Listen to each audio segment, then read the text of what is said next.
So welcome everyone to today's session on explicit teaching. My name is Chanel Ingram and I'm a languages advisor with the Languages and Culture team. I'm joined by my colleague Karina Allen in this presentation.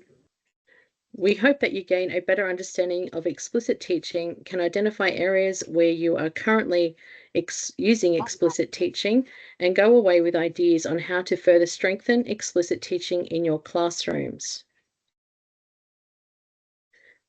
We acknowledge the ongoing custodians of the lands and waterways where we work and live. We pay respect to elders, past and present, as ongoing teachers of knowledge, songlines, and stories.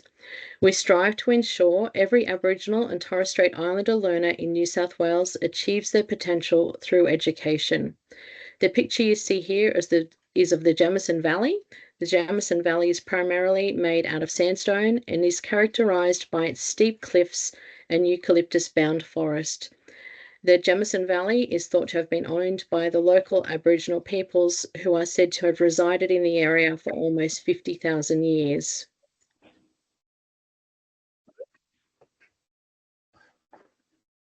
So let's start with an introduction to explicit teaching. You may already be familiar with explicit teaching strategies. Explicit teaching has been identified since 2015 in the Centre for Education Statistics and Evaluation, CC publication, What Works Best, Evidence-Based Practices to Help Improve New South Wales Student Performance. We will pop the What Works Best 2020 update into the chat for you to look at later. Chapter 2 of this document is about explicit teaching. In short, explicit teaching breaks down what students need to learn into smaller learning outcomes and models each step. It allows students to process new information more effectively.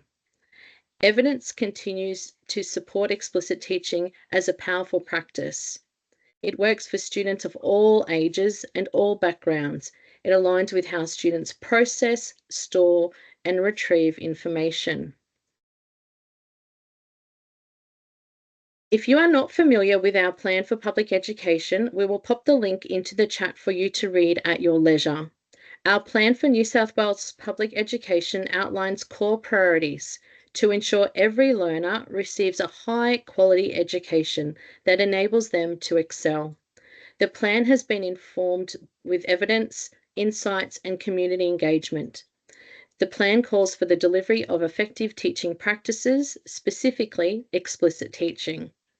Explicit teaching is already used in schools around the state. In 2024, through the Plan for New South Wales Public Education, we are sharpening our focus to ensure every student experiences explicit teaching when learning is new or complex.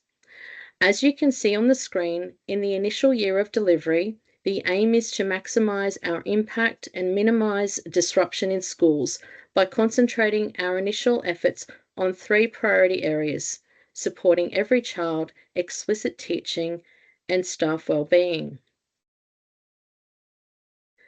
Explicit teaching is also called out in the School Excellence Framework, commonly referred to as the CEF. It acknowledges that to align with the current evidence, explicit teaching should be used in all schools.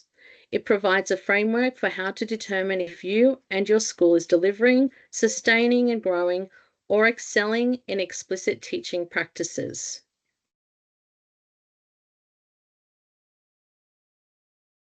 As we implement new syllabuses as part of curriculum reform, every teacher and middle leader in New South Wales is exploring new content as they develop their plan for teaching. This is an opportunity to reflect on the role of explicit teaching to optimise learning outcomes for our students. Understanding its power as a teaching practice, you can engage with the new syllabus content, identifying where, when, and how to teach explicitly. The resources that we have developed to support teaching of new syllabuses embeds this thinking and demonstrate what it looks like in languages. So let's unpack explicit teaching. Let's look at what explicit teaching is. Explicit teaching consists of a set of principles that inform a range of dynamic and responsive teaching strategies. It involves teachers clearly explaining, demonstrating, and modeling to students why they are learning something, what their learning goals are, how it connects to what they already know, what they are expected to do, how to do it, and what it looks like when they have succeeded. And it involves students being given opportunities and time to show their understanding of what has been taught, ask questions to clarify and build understanding, practice using skills and knowledge they have learnt, and receive clear, timely, effective feedback. It is also important to take a moment to understand what explicit teaching is not. Explicit teaching does not involve teachers making no adjustments for what students know, understand, and can do, being required to use scripts, spending most of the lesson talking, and students not having the time to practice and action feedback. Explicit teaching does not involve students engaging in independent learning activities and problem solving before teachers provide the necessary explanations, demonstration, or modeling, and also engaging in tasks that are not creative or imaginative. Explicit teaching works because it aligns with how students process, store, and retrieve information. When implemented effectively, explicit teaching works for all students across all year groups and ability levels.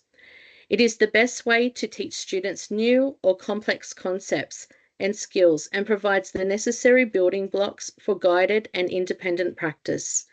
It does not preclude the use of other teaching strategies. In fact, many other pedagogical practices complement explicit teaching, and other teaching strategies are often underpinned by explicit teaching principles. If you would like to read more about explicit teaching in New South Wales public schools, please have a look at the New South Wales Department of Education website. We are putting the link in the chat for you.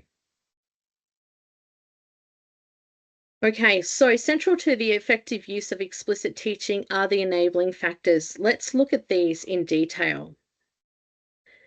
The enabling factors are know students and how they learn, know content and how to teach it, high expectations, and a safe, inclusive learning environment.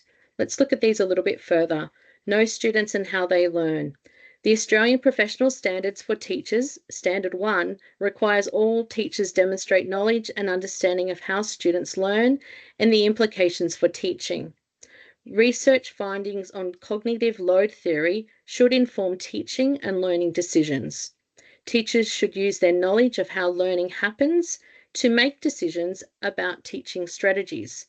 They should also consider their students' physical, social, and intellectual development. When learning is new or complex, teachers select explicit teaching strategies to ensure early success of all learners. They monitor the learning of all students so that they know where the students are now in their learning. Secondly, know content and how to teach it. Subject matter expertise is crucial when planning and using explicit teaching strategies. Standard 2 of the Australian Professional Standards for Teachers underscores the significance of deep content and pedagogical knowledge. Teachers should select from a range of evidence-based strategies that best suit the content and their students. A key principle of explicit teaching is understanding what knowledge students need in order to build understanding. Teachers use their subject matter knowledge to identify and elicit prior learning so that students develop increasingly complex schemas. They make important decisions about sequencing learning, when to revisit key concepts, and when to move ahead. Thirdly, high expectations. Students who experience high expectations achieve greater academic success. Expectations are high when teachers hold the expectation for all students and think that they can learn important knowledge and skills that are challenging for them. All students in New South Wales public schools deserve their teachers' high expectations for their learning. A student's performance and achievement can be linked to their teachers' high expectations for their learning. When teachers hold the belief that their student will progress in their learning, they are more likely to provide appropriate challenge to stretch students. Having success in learning can improve a student's motivation and behavior in future learning. This supports the student's growth to higher levels of understanding and achievement. And finally, the safe, inclusive learning environment. Students learn best in safe and inclusive environments. These environments support the cultural, social, emotional, behavioral, and physical aspects of learning. Creating these environments is recognised as a core part of teacher professional practice in Standard 4 of the Australian Professional Standards for Teachers. By cultivating a school culture where diversity is celebrated and student voice is valued, leaders can establish the foundation for meaningful learning experiences to occur. The quality teaching model emphasizes that students learn best in environments that support their culture and social aspects of learning. This aligns with the notion that safe and inclusive classrooms are essential for optimizing student learning experiences. Strong Strides Together outlines the importance of positive relationships, culturally responsive teaching, and culturally safe environments for Aboriginal and or Torres Strait Islander students. Now, I'm going to hand over to my colleague, Karina Allen, to continue. Thank you, Chanel. I'm happy to be here with everyone today. Thank you for joining us. Let's look at explicit teaching in languages. We've developed an infographic. You might have seen it shared throughout our social media spaces as well as our Teams channel to show what explicit teaching looks like in our support for languages and what happens in languages classrooms. You can use this as a reference for explicit teaching in languages. We will proceed to unpack the infographic in the upcoming slides and show you what explicit teaching looks like in our curriculum support with examples. The link to the infographic, which is on our Explicit Teaching in Languages webpage, will be popped into the chat, and the QR code on the screen will also take you there. So we're going to look at the first element here at chunking and sequencing learning and how this appears in our curriculum support for languages. Chunking and sequencing learning is a cumulative and systematic process. Working memory is optimized when new content is broken into a sequence and manageable steps, each consolidated with practice. This helps students build on what they already know, understand, and can do. Sequencing intentionally orders learning to manage students' cognitive load. Chunking breaks complex concepts, strategies, or skills into smaller, more manageable components. So I'll give you a moment to take a look at the dot points on the screen for how this looks in languages in the blue box. And as you're doing this, please pop into the chat any of these that you're already using. And Languages and Culture team, if you could have a look at that chat and see what people are already using, that would be great. Sure. We've got any people commenting yet? Not yet. Don't be shy. I think language teachers so often do these things naturally, says Mel. Definitely. The thing I love about explicit teaching is we broke it down and started to develop our support. We'll continue. It did seem very much in line with what we already do. So hopefully people see elements of that throughout and realise that, you're already doing a great job in this area. Is there any other comments there, Victoria, or things people are doing? A couple of people can't see the full slide. I can. Yeah, I can. I don't think I can do anything on my end. So no. Yeah. I think I linked to prior learning, but perhaps in an incidental way. Need to formalise it, said Jess. New to language teaching, can you give an example? So I guess the examples are there on the screen. When we scope and sequence our units of work over a year or a stage, we start to think about how that learning, which parts of learning fit together, how we chunk different topics together or different structures and vocab together, and then how we sequence it to build progressively so students learn and then can build on that to more complex language or to apply to other topics. So it's thinking about what things we put together and then what order we put them in to run smoothly. When we backward map, we think about that final task at the end of a unit, break it down into mini tasks, and then we think about the learning, the vocabulary and structures we would use to get to those mini tasks. So we're chunking to a mini task the language, and then we build on that. We sequence with a bit more complicated language to the next mini task, to our final task. I hope that gives a little bit of an example there, but anything you're not sure of, if we don't explain it here for you, if you'd like further discussion or explanation, you can contact any of our team anytime, and we're happy to have further discussions with teachers as well. Anything Marina, else there, just a Victoria? couple. Yes, just backward mapping, which you just mentioned then. This occurs through the Conti sentence builders. Another comment, backward mapping, approach to unit development, starting with a summative assessment and working backwards. That's music to our ears. Yes, it is. I always feel very happy to hear a good backward mapping reference. Learning intentions and success criteria. All right, well, we will move Yeah, on to yes. some of those, but thank you. I'm really looking forward to reading more of the chat later. So please keep adding to it throughout this session. Thanks so much, everybody that contributed, and thanks, Victoria, for that. So scope and sequences, these are some more examples broken down for you from that. So I hope this helps that question we just had, indicating development of skills over time. So the first thing we do when we're programming is intentionally plan our scope and sequence for each stage of learning. Having this well planned out before writing units of work allows for careful consideration of essential learning and how it is chunked and sequenced for students to best engage with the language. We identify the language, outcomes, skills, topics, and assessment tasks for each unit, and then we cross-check them to ensure that prior knowledge is considered, and we ensure there's a logical flow and build-up of complexity. On the screen, you can see the scope and sequences for stages 4 and 5 German. On the left, you can see the fully unpacked table with the duration, unit overview, outcomes, skills, and sample assessment task. We deliberately unpack this so deeply to reduce teacher cognitive load, because your cognitive load is important too, by showing you the build-up of language and skills suggested for each unit and how it all connects together. On the right-hand side, you can see how these look in student-friendly versions.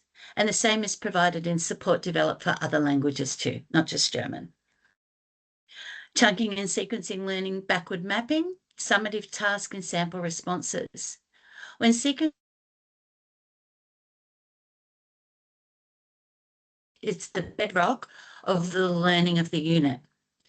Assessment tasks are planned with context and purposes that the students can see themselves in, making learning relevant and connected to their world, further reducing cognitive load because they can imagine themselves in those scenarios. We create the task, a sample response, and the marking guidelines. And then we cross-check them all so that the instructions and the expectations are clear and the marking guidelines work. The way this reduces cognitive load is vocabulary and language structures needed are identified, meaning that excess content is omitted. The context, purpose, and audience of the task relates to a scenario or communication skill students can relate to and see themselves in.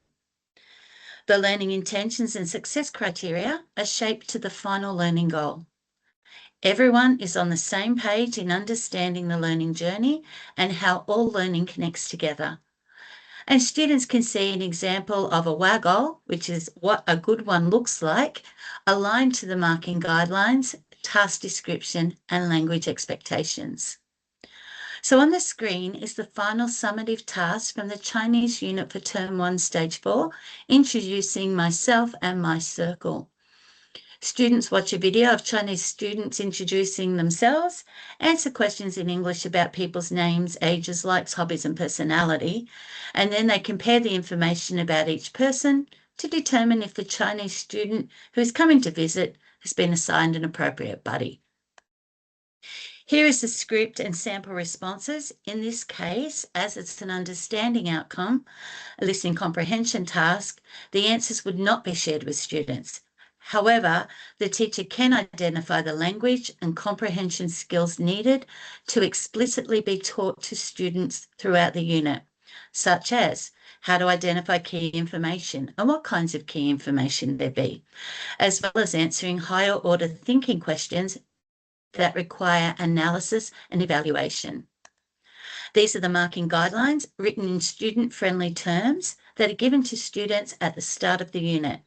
They use these to become familiar with what will be required. With backward mapping and mini-task progress checkpoints, at this stage, 2 to 3 mini-tasks are developed as progress checkpoints throughout the unit, where students would reflect on the marking guidelines to identify areas of competence and areas to extend and seek support. Tasks help identify language that builds in complexity and skills to reach the goals of the final task. For the Chinese tasks we looked at, there are 2 mini-tasks. Mini-task 1 here requires students to create a profile to share with students in China to introduce themselves, including greetings, names, nationality, and where they live. Mini-task 2 requires students to complete a survey written in Chinese, understanding dates, countries, preferences, then work as a group to compare responses and determine top preferences for the group. These mini-tasks build the language and understanding skills required in the final summative task, as well as give students a chance to reflect on their learning using that final task and guidelines. This also sequences the learning into manageable steps with gradual increases in complexity, leading to independent use of the language. With learning sequences, after identifying the language needed for each mini-task, learning sequences are developed to build to each task. The learning intentions and success criteria for each learning sequence is identified. Then the teaching and learning activities to build these skills are identified, sequenced, and created. So here you can see the learning sequences from the Stage 4 Chinese unit we've been looking at. Learning sequence 1 focuses on introduction to Chinese writing systems, greetings, and expressing I am.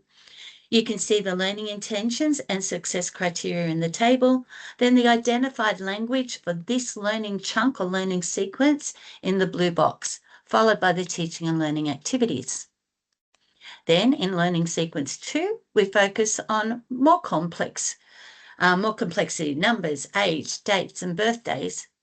And then learning sequence 3 focuses on introducing my friends. Sequencing this learning in stages connects prior and new learning for students and reduces an overload of vocabulary and phrases by keeping it relevant to what's needed in each chunk. Chunking and sequencing learning are integral to explicit teaching as they provide a structured framework that breaks down complex concepts into manageable parts. This chunking and sequencing of learning occurs from chunking the core aspects of the unit all the way down to chunking the learning in lessons.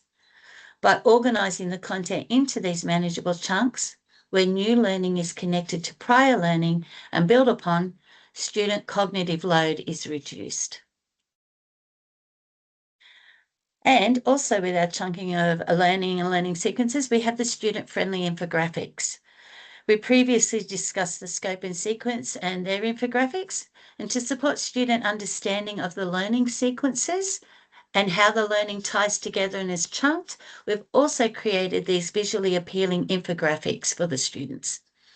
On these, they are provided with enough information for them to see the language journey they're on to connect their learning without overwhelming them with all the finer details we see in the teacher version. On the left, you see the unit infographics for stages 4 and 5 Chinese, showing what is learnt in each chunk along with the mini tasks they are working towards, then the final task at the bottom. On the right, you can see the stage 4 100-hour mandatory scope and sequence and the stage 5 200-hour elective scope and sequence, outlining the language journey across the stages. Now we're going to look at connecting learning and how this appears in our support. Teachers should actively support students to make connections to prior learning and across knowledge, skills and understanding, as well as to prior learning experiences. So it might be life experience or other things that they've learned. This is important because students need to connect new learning to their existing knowledge. Just as a juggler would be overwhelmed if all the balls were thrown at them at once, nobody wants that, students can feel overwhelmed when presented with too much new information. Instead, it's more effective to teach juggling by starting with one ball, focusing on throwing and catching it before gradually adding more balls to as the juggler's skills improve. The same as this, when introducing new vocabulary and structures to students, it's crucial to connect them to their existing knowledge and skills and build on it gradually. This approach makes learning more manageable and helps students develop their skills step by step. By adding learning to something familiar, they've already have a foundation where they're comfortable to build upon. We'll take a look at the language examples on the screen over the next few slides. I just am wondering, just from what you can see there, which ones you might already be using with your students, and please feel free to share those in the chat. So Victoria might have a quick look and see if there's any that teachers are identifying that they're using at the moment. We're probably all linked to prior knowledge in some way. You might have an example of that. Just waiting for some comments to come through. Many tasks throughout the unit, says Jess. Yeah. Connections to students' personal worlds, says Louise. Yeah. Links to prior knowledge, making a film about their family. Oh, nice. Yeah, that's a nice one. And you can connect so many things down the track to that skill of making the film and even the language skills in there and the IT skills as well as the content that they put in. But it's such a nice thing to then talk about people or places. A very good building task to start with, a good foundation. Yes. All right, anchor thank charts. you for... Just one more. Anchor charts where you can brainstorm with the class prior structures you could use in the current unit. Love that. Creating videos for our sister schools. Oh, that's a nice one too. And what a way to make connection to real life scenarios and real life communication. Oh, I love this one. We have a French crêperie in town, so we're learning how to order food. Lovely. And how's that for connecting learning to their environment right there where they live and showing them that language can be used not just with exchange students and overseas, but right there in their own community. That's fantastic. Absolutely. Thanks, Victoria. And feel free to keep adding to the chat, everyone. Thank you so much for sharing. I'm, again, looking forward to reading them. So linking to prior learning, on the screen is our unit description and links to prior learning from the Stage 4 Indonesian unit. Prior learning relevant to the unit on shopping are greeting people, pronouns, counting, identifying items, expressing preferences, expressing availability and colours. We purposefully identify these so that they can be revised and built on to make the new learning easier for students. Making connections between new language learning and prior language learning improves student comprehension of the new learning. And when reviewing prior learning, it allows transfer of knowledge and skills from short-term to long-term memory, which explicit teaching is all about supporting. With our anchor charts, here's a couple of examples our team have developed. Class or individual anchor charts are another way to connect learning. On the left is an example of a Stage 4 Indonesian anchor chart for the shopping unit. This one could be a class or individual anchor chart. It's color-coded to connect vocabulary, structures, and questions. That's a form of chunking as well there.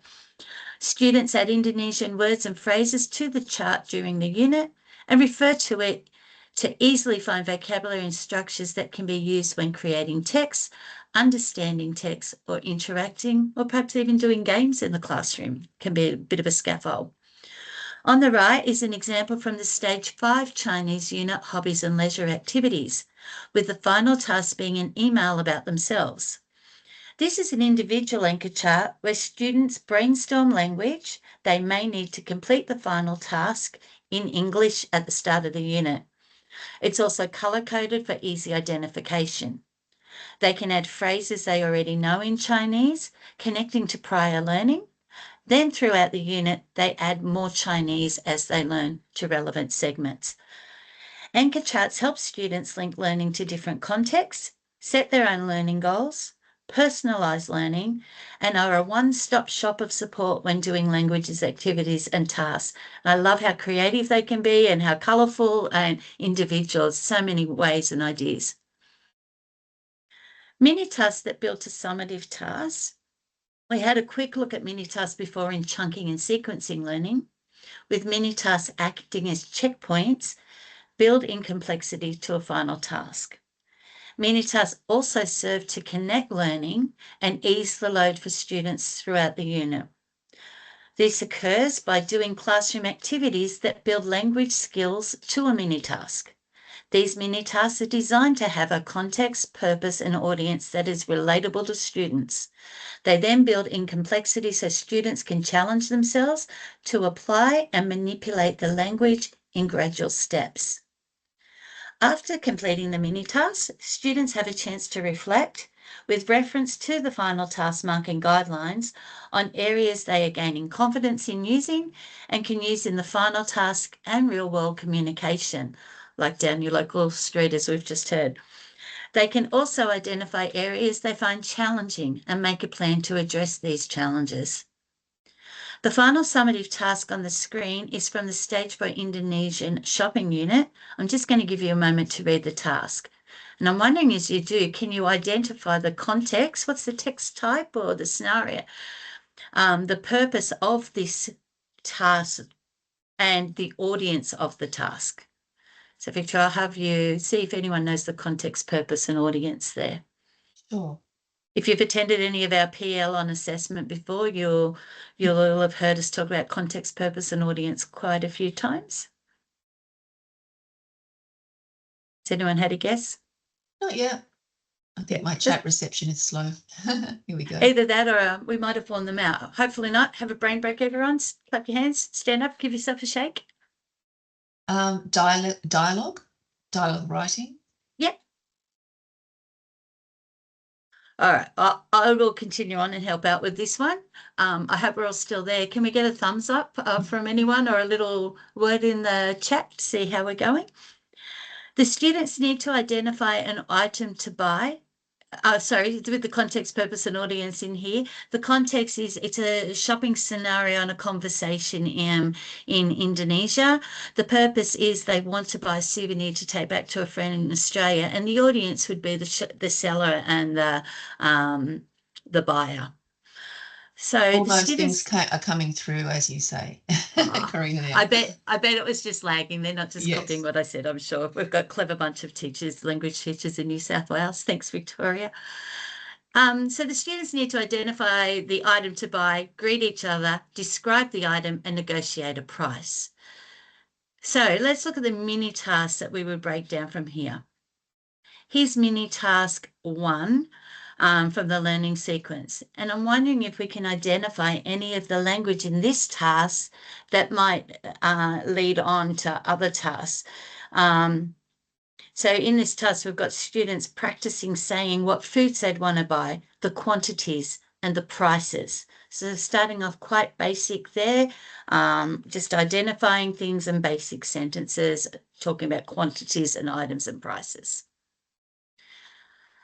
In mini task 2, I'll give you just a moment to have a quick read through that.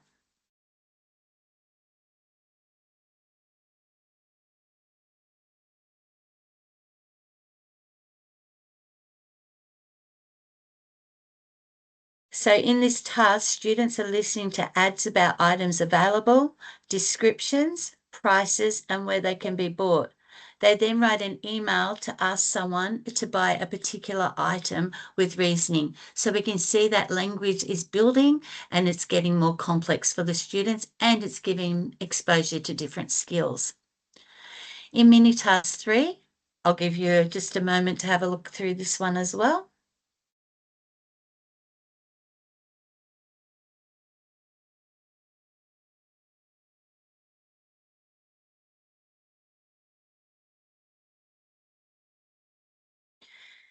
Students write a script here between a buyer and a seller. So we can already see how that directly links to that final task of a conversation. But this is creating text. It's written and pre-prepared. It's not interacting, which is more spontaneous. So it's developing the skills to get them there and a bit of practice. They're asking and responding to questions, not just writing sentences like they did in the email before. They're using adjectives as well as adverbs and bargaining strategies now, not just asking and telling prices. Each task adds different elements that give students practice in using language in shopping scenarios, which gradually increase in complexity. All of the language connects to each progression, and the final task giving students confidence and reinforcement as they go. Connecting to the personal world, connecting to students' personal worlds and past experiences also reduces the load on working memory, as students can use context familiar to them with the new language learnt. Our first example from the Stage for Indonesian unit on shopping, which we were just looking at. In it, we have the first activity is asking students to share any experience they have had shopping as a hook to the unit. The students then watch a video and do a see, think and wonder visible thinking routine, looking at the context of the shopping in Indonesia. This sets the base for the unit so students can see the context of where the language they learn can be used in a real-world scenario. The next example is from the same unit, from one of the mini tasks aimed at students with advanced proficiency or high potential and gifted. By including mini tasks such as creating a blog post or a diary entry about experiences shopping, students can connect to prior experiences if they've had them and text types they've been exposed to before or use in their everyday lives. This gives students agency to choose how they use the language and moves them through modelled language use into independent language use. In this unit outline from Stage 5 Chinese Scope and Sequence, the topic is Chinese Culture in My World. The whole unit is designed for students to develop an awareness of connections to Chinese culture in their world and opportunities to connect with Chinese speakers so they can use the language in their own environment, as we heard in that idea earlier. The last example is connecting language to students' personal world through inclusion. This example is from the Chinese Stage 4 unit introductions. By including not only I am from Australia or I am Australian, but also I am an Aboriginal Australian from, for example, Gadigal country, Aboriginal students are given the tools to use language to express their identity and can see their culture in the learning. And now I'm going to hand back to Chanel. Thanks, Chanel. Thank you, Karina. So let's take a look at sharing learning intentions and how this appears in our curriculum support. Incorporating learning intentions into teaching and learning planning documents is commonplace for teachers, but sometimes teachers miss an important step of learning intentions, and that is to share them with the students. Learning intentions describe what students should know, understand, or be able to do, so sharing them is essential.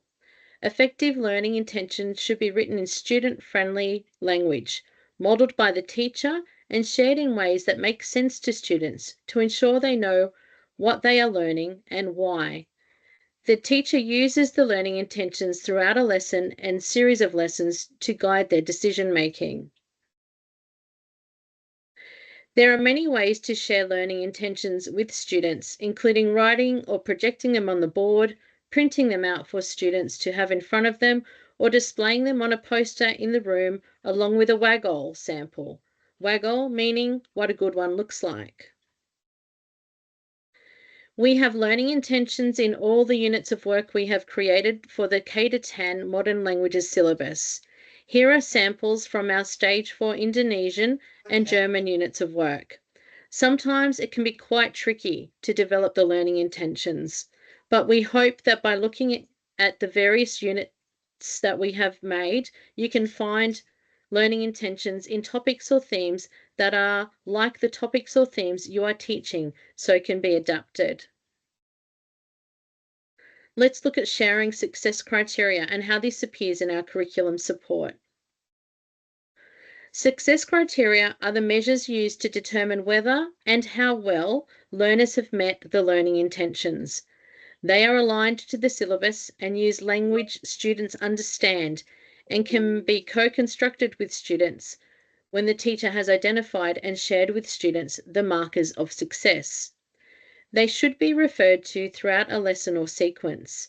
Success criteria provide the basis for feedback, help teachers understand the impact of their teaching, and help students have clarity about their learning. There are many ways to share success criteria with students, including writing or projecting them on the board, printing them out for students to have in front of them, or displaying them on posters in the room. There are also many ways for students to check if they have met the learning intentions. On the screen, you can see one of the success criterions from the Stage 4 Korean unit, When I Go to the Market. This sample has been made using Collabboard. You could easily just write these headings on the board for students to tick under.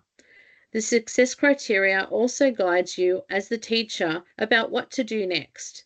If more than half the class haven't mastered the task of converting Korean won and Australian dollars, what kind of activities could you do to get more students to green? In the next lesson, you may start with a revision of converting the money. You could pair students to peer teach. You could play a YouTube clip showing conversion explained by a different educator. In short, the feedback you get guides your teaching and learning.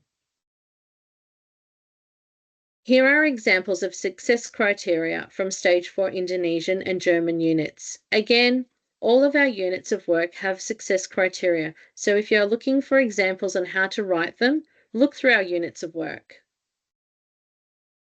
Let's look at gradual release of responsibility and how this appears in our curriculum support. Gradual release of responsibility means that teachers support increasing independence as students develop knowledge and skills. Teachers deliver a structured and sequenced approach to explicitly teaching new content. Learning is most effective when teachers break new information down and teach it explicitly using explanation, demonstration, and modeling. This is especially relevant when students are new to an area. Gradual release of responsibility is not linear. Teachers move between modeling, guided, and independent practice throughout lessons. Teachers make decisions based on student understanding and readiness. Students may move forwards and backwards in this process. Gradual release is sometimes referred to as I do, we do, you do, or modeled, guided, independent practice. Teachers check for understanding as they move students between modeled, guided, and independent practice.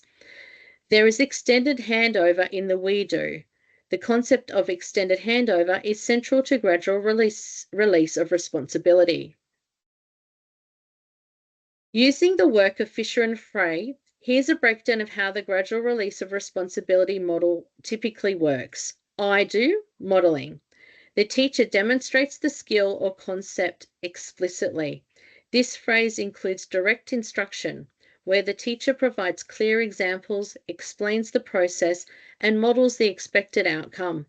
For language learning, this might involve demonstrating how to use a new grammar structure, vocabulary, or conversational skill.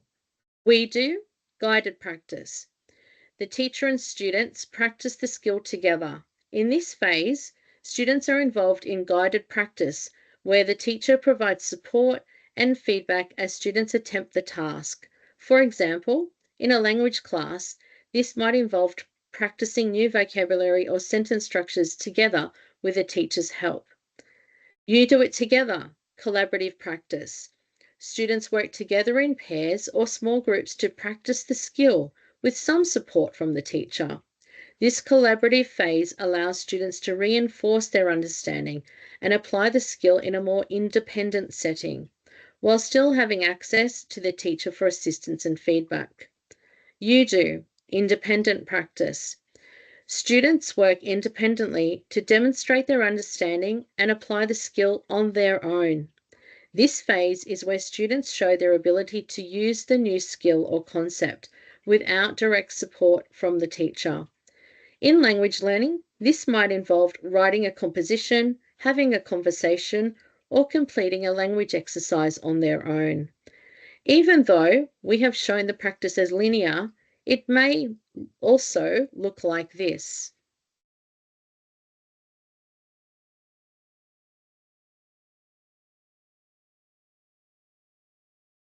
On this slide, you can see a restaurant conversation scaffold for mini task progress checkpoint 3 from our stage 4 Spanish.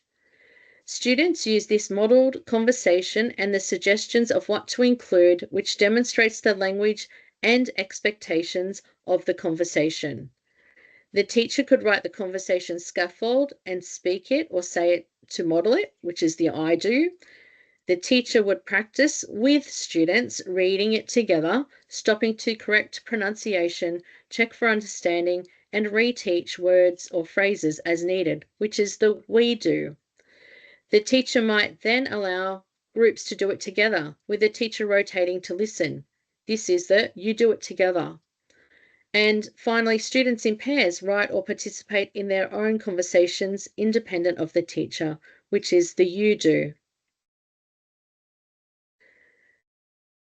Sample responses are used in a modeled guided independent strategy to help create mental images for students who remember things visually, spark interest, connect learning to the task, and to build confidence in what is needed for success when completing the task independently.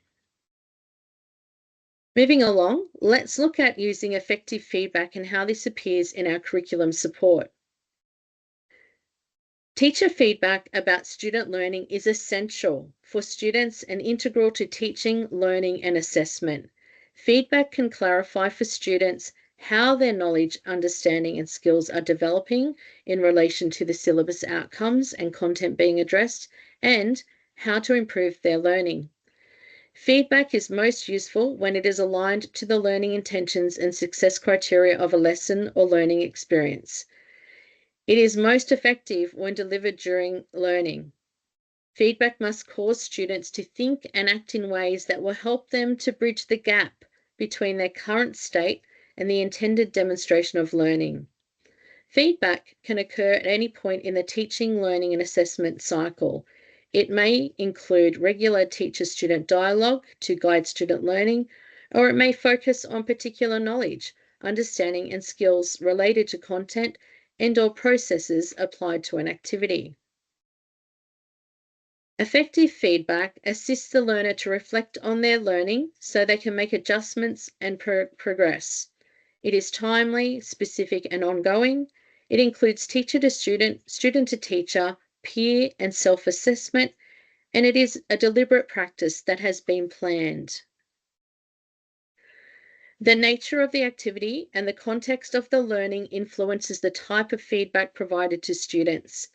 Feedback may take a variety of forms, including digital and other modes. It may be formal or informal and should encourage teacher-student dialogue about learning. It may include other forms listed on the screen. So take a moment to read through the forms of feedback that we have for you.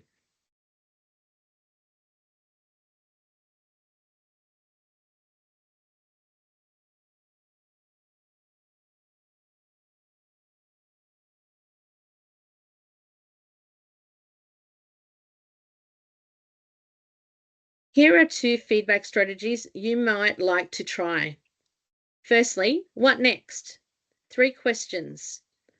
As the teacher or peer reads student work, they annotate 3 items which they want the student to reflect on with a numbered circle. At the bottom of the work, they then ask 3 questions, each relating to one of the numbered items, leaving space for the student to respond. Students are given class time to respond to the questions. Another one is make feedback detective work. For example, place feedback on slips of paper not attached to student work. Put students in small groups to determine which feedback belongs to which sample of work. There are many examples of feedback across our units of work. Here is an example from the Stage 4 Indonesian unit, which is available on the digital learning selector. 2 stars and a wish is easy to use and very suitable for those new to peer feedback. Students pair up and are asked to write 2 positive comments, known as stars, and 1 constructive comment, a wish, about another student's work. We will pop the link to the digital learning selector in the chat for you. This is an example from the Stage 4 Chinese unit. It is a mini task where students create a self-profile introducing themselves to share with students in China. As part of the mini task, students engage in peer feedback. By swapping their profiles to check for understanding, they discuss areas that need further clarification and explore additional language which can be used. Students can give feedback using the stars and stairs technique. Stars, whether reviews meet the criteria, and stairs are suggestions for making improvements to the review. Students should consider grammatical structures, character writing, and the features on images included in the profile to reflect the student's identity. I think we're coming up to your favourite slide now, Chanel. It is. The Stage 4 German unit includes an activity with a suggested feedback strategy being the feedback sandwich for a presentation that the students create and present. I'll give you a moment to read the activity.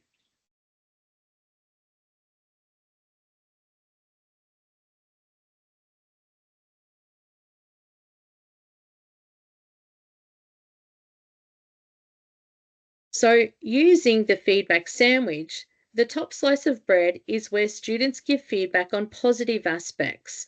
The sandwich filling is where students give constructive feedback, such as suggestions as how the presentation can be improved. And the bottom slice of bread is where students give another positive aspect of the presentation. Examples of things students may comment on are language used, cultural significance of the food identified, explanations given, and level of detail. Using the feedback sandwich strategy is quite simple to implement, and if students are using it regularly, can become a feedback routine in the classroom. WAGOLL is another example of a feedback after a mini task from the Stage 5 Japanese unit on travelling. The students are to create a short blog post about a place they stayed on their last holiday. The feedback for this activity is teacher feedback using the WAGOLL, what a good one looks like, technique. Once students have written their blog posts, explore an example of what a good one looks like, the WAGOLL, with the students, asking them to highlight features such as the details in the comment about the place and an opinion justified with details describing the inclusions and what the place is like. The teacher can then discuss with the class features and details that made it a WAGOLL for students to consider in their own responses in the future. And I'm now going to hand over to Karina. Thank you. Thanks, Chanel. So we're going to look at checking for understanding and how that appears in our support. Teachers check for understanding throughout the lesson to establish where all students are in their learning. Checking for understanding is crucial to identify the gaps and adjust teaching before moving to the next step or to independent practice or removing scaffolds. When every student's learning is monitored, it helps create a safe learning environment where students feel supported to be active participants. We are constantly checking for understanding in our classrooms through activities, questioning, and formative assessment. It doesn't have to be big activities or tests or marking. It's observing, identifying areas students have mastered, and identifying areas students need further support to prepare for the next stage of learning at their point of need. Over the next few slides, we'll have a look at some ways that we check for understanding in our language support. I'm sure you'll identify things yourselves as well. Our first example is a learning routine from the Stage 4 Korean unit when I go to the market. It's a listening slalom where students listen to the teacher read out several conversations, identifying key vocabulary they hear in the conversation. They then translate the sentences into English. When students share their responses with the teacher, it checks student understanding of vocabulary and structures and also the Korean script. I think I'm pronouncing it correctly, Hangul. I'm sorry if I didn't. Check for understanding does not need to fall onto the teacher. Students can check for their own understanding or peer understanding when they give the responses and identify areas they need to develop further. This gives them ownership in their learning, and mistakes are used as learning opportunities. The second activity here is a calendar game from the Stage 4 Chinese unit of introductions. It is played similar to battleships, where students ask and respond to questions about dates to mark them off on their calendars, being the first to guess their partner's dates.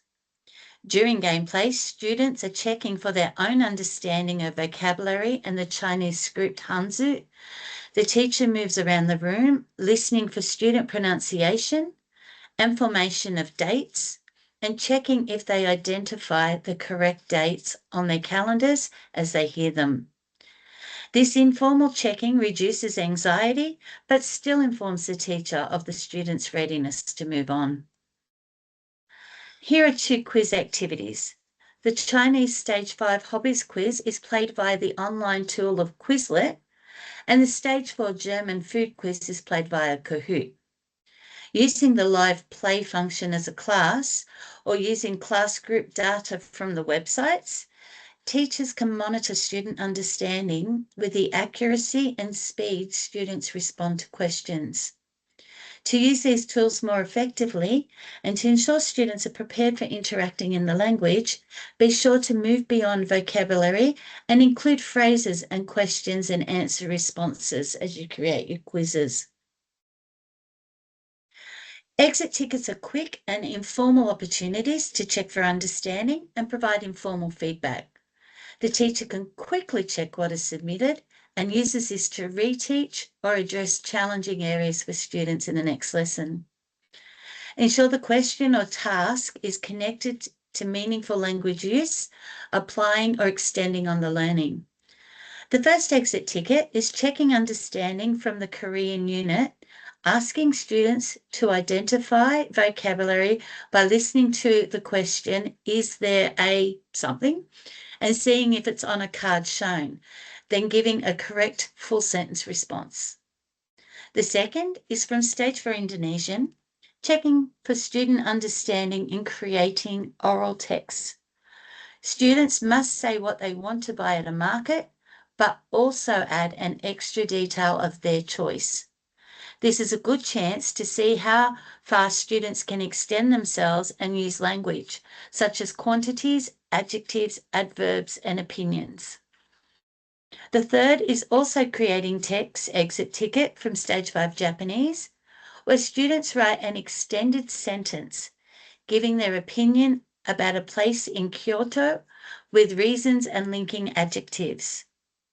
The teacher can check student application and manipulation of these complex grammatical structures, as well as opinions with reasoning. Students have the freedom to extend themselves and move to independent use of learnt language. And the last example is from Stage 5 Japanese 2. It uses a digital form of exit ticket, where they are asked a question in Japanese on a platform such as Padlet. What would you like to do in Kyoto? And why? They then write their responses on Padlet in Japanese, and they can look over each other's shared responses. This checks for understanding of the question and of each other's responses, both in Japanese script and with the vocabulary used. And they're all very easy, safe ways for all students to be included and participate. We've looked at mini tasks from the perspectives of chunking and sequencing and connecting learning. Now we'll look at them from a checking for understanding perspective. We know mini tasks are used at the end of a learning chunk or learning sequence throughout the unit, building in complexity to a final task. These are chances for students to check their progress against the final marking guidelines through self-reflection, to identify elements they can use in the final task and elements they still need to work on. Teachers should also use this mini-task checkpoint to check for student understanding and plan the next stage of learning to meet the students at their point of need. They can also give feedback to students for deeper learning and positive growth. Here are the mini tasks and final tasks for Stage 4 Korean when I go to the market. Learning Sequence 1, introducing Korean markets through an understanding text task. Listening to a conversation. Students identify fruit, vegetables, and common Korean foods and drinks. Learning Sequence 2, going shopping, is a creating text task, creating a conversation for making a purchase. Learning Sequence 3 leads to the final task, an interacting task to negotiate prices and haggle to make a purchase. Through this mini task, the teacher is provided with an opportunity to check students' ability to apply all of the language and skills covered at each phase of the unit. And here is a sample of the marking guidelines, which students can use to cross-check and evaluate their progress throughout the unit. Setting learning goals and identifying their strengths and areas to develop. This deepens students' understanding of expectations and application of their learning, not just in the final task, but also in real-world scenarios. Questions can be asked on the spot, but by planning questions to elicit targeted thinking and language, these can be useful techniques to check for student understanding. How students answer gives the knowledge of what students can do well and need help with to plan the next stage of learning, either moving on or reteaching elements as needed. These examples are from the Chinese Stage 5 unit on hobbies and leisure activities. This is an example of using questioning during the teaching of Chinese script, Hanzi. The questions are checking for student understanding in the use of radicals and meaning of radicals and characters for hobbies. Questions can range from identifying meaning, making connections to prior learning, and applying the new learning. This is an example of a set of reflection questions. They range from asking students to identify information their peers have shared with them, then a higher order thinking question requiring students to analyse the language they heard, that included good examples of responses and what made them good.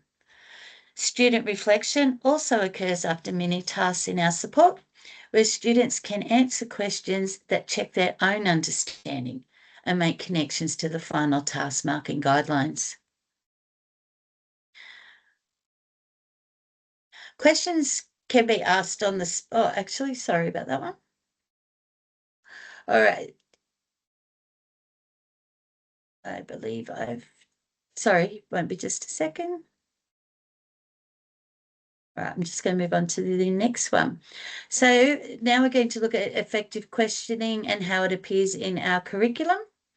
So we just looked at how questioning can be used to check for understanding. Let's have a look at some further uses of effective questioning that can be found in language support.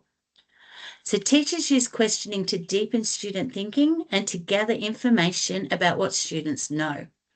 Student responses inform effective decisions about teaching and learning. Teachers intentionally employ structures that support all students to participate and share their thinking. As we look through, please remember these are examples of questions, but how you use them and how you adapt them and when you use them can make all the difference. Done really well and leveraged off the back of a safe, inclusive learning environment, questioning is an incredibly powerful teaching tool. So some things to reflect on when you're using questions are, how do you accept, encourage, and build off student responses in your classroom?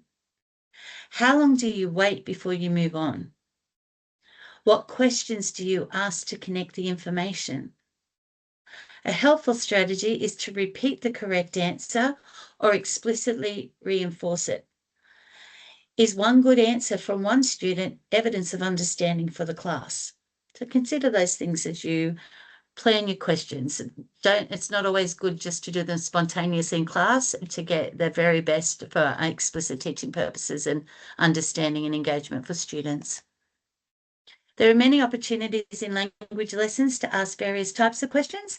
When planning your questions, be sure to consider the relevant syllabus outcomes and the learning intentions and success criteria for that chunk of learning.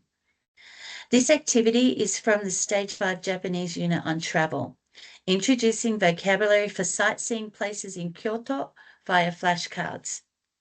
Even when drilling new vocab with flashcards, it's a chance to ask questions to encourage spontaneous interactions. Connect to prior learning with questions such as, did you go to Kyoto last year? What season did you go? How do you travel from Kyoto to Tokyo? What do you do there? Would you like to see a deer? Do you like castles? Would you like to go to Kyoto? These questions could require whole class responses or individual responses. It's also a chance to ask questions in the language or about the language to recall other structures and vocabulary that can be used with the new words. This helps reduce cognitive load for students as they are drawn on the familiarity of prior learning while processing new learning. Challenging students to move beyond comprehension with questions is evident throughout our support, ensuring higher order thinking questions requiring evaluation, reflection, and justification. This is an example from Stage 4 Japanese, our unit on festivals, and it's an activity where students compare 4 authentic Japanese posters, answering both comprehension questions about the language, then some deeper thinking questions about culture, and comparing events to make decisions about which one they would like to attend with reasons why. And even at Stage 4 or beginning levels, we can do these by thinking about questions very carefully, but we can still demand more and have high expectations in responses and higher order thinking. Moving beyond basic comprehension responses should be guided by the skills required in the learning. In activities like this, we can explain what justifying is. We can provide word banks and phrases that justify. Give feedback on the quality of the justifications that builds student confidence and competence when responding to text more critically. Effective questioning can be used to encourage student participation and share thinking. When students are engaged with the learning through careful questioning that drives their focus onto particular language elements, it reduces the working memory load and makes it easier to process the new information. When students share their thinking with others, they're sharing ideas that help form further connections and deepen understanding. Sharing ideas, focusing on particular elements of language use and self-reflection encourages student participation. In this example from Stage 5 Japanese on travel, we see an exit ticket activity about directions, where a mosaic of sticky notes is shared with the class. Each student receives 3 different coloured sticky notes and is required to answer a targeted question for each colour. These questions require students to think of a real-life application in their world for using the language. Reflect on an accomplishment with the language use to build confidence in independent use, and identify confidence in using directions with a reason why, so they can identify where they need support or can extend themselves in the future. So with all of that covered, and it has been long, and I hope you've given yourselves a bit of a stretch, we're going to wrap it up. So let's wrap up for today. Explicit teaching strategies connect and combine to address the enabling factors of the teaching and learning cycle of high expectations, safe, inclusive learning environment, know the content and how to teach it, and know students and how they learn. Explicit teaching strategies respond to what we know about how students learn. Teachers, you use your professional expertise to choose the right strategy at the right time for the right purpose. Used in conjunction with student engagement, differentiation, and support strategies, optimal learning environments are created for all students.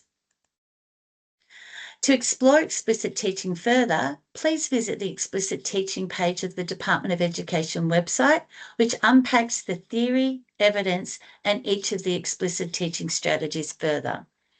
There's also an explicit teaching course in MyPL involving connecting educational theory and research with your own context.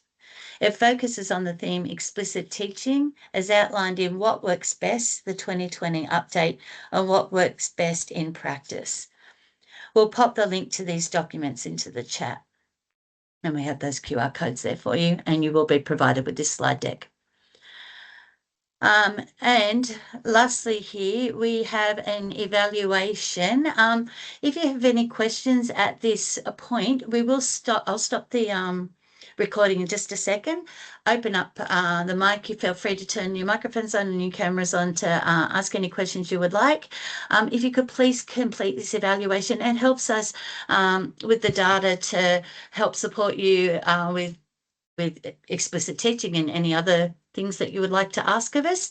And if you are leaving us at this point, please do the evaluation.